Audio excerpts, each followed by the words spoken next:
തിരുവല്ലയിലെ വെള്ളിയാഭരണങ്ങൾ കൊടുത്താൽ പൈസ കിട്ടുന്ന സ്ഥലം ഉണ്ടോ നിങ്ങൾക്ക് അറിയാമോ? ചേട്ടാ എന്റെ അല്ലേ കുറച്ച് വെള്ളിയുണ്ട്, ഇത് ഇവിടെ എടുക്കൂ. ഓ ഇത് എടുക്കൂല്ലോ, ചെക്ക് ചെയ്തിട്ട് പറയാവേ.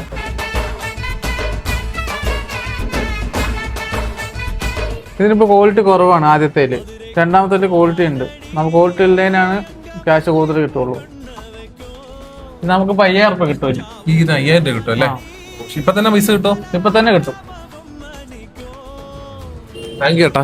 ഓക്കെ. നിങ്ങളുടെ വീട്ടിൽ ഇതുപോലെ വെള്ളിയാഭരണങ്ങൾ ഉണ്ടെങ്കിൽ നേരെ നമ്മൾ തിരുവല്ല കൊണ്ടുവന്നാൽ കൈയോടെ നിങ്ങൾക്ക് ക്യാഷ് മേടിച്ചോണ്ട് വീട്ടിൽ പോകും. അതുപോലെ തന്നെ നമ്മളിവിടെ സാരി എടുക്കും. സാരിന്റെ ഒരു ഡെമോ കാണിച്ചു തരാം. അവിടെ ഈ കളർ വരുമ്പോൾ മാത്രമേ നമ്മൾ എടുക്കുകയുള്ളൂ. വെള്ളി ആഭരണങ്ങൾ മാത്രമല്ല ഇവരോട് എടുക്കുന്നത്, പഴയ പട്ട് കസവ് സാരി, അതായത് ചെമ്പല്ലാത്ത പട്ട് കസവും വെള്ളി കസവായിട്ടുള്ള എല്ലാം ഇവരോട് എടുക്കുന്നതാണ്. കടയുടെ ലൊക്കേഷൻ വരെ നമ്മുടെ തിരുവല്ല കുരിശാവല ഇന്ത്യൻ ഓയിൽ പമ്പിന്റെ നേരെ ഓപ്പോസിറ്റ് ആണ്. രാവിലെ 9 മണി മുതൽ വൈകിട്ട് 8 മണി വരെ ഓപ്പൺ ആണ്. സൺഡേയും ഓപ്പൺ ആണ്. തിരുവല്ല കൂടാതെ ഇവർക്ക് കോട്ടയം, കായംകുളം, പത്തനംതിട്ട, ആലപ്പുഴ, കൊട്ടാരക്കര, പിന്നെ നമ്മുടെ കൊല്ലത്ത് ഇവർക്ക് ബ്രാഞ്ചുകളുണ്ട്.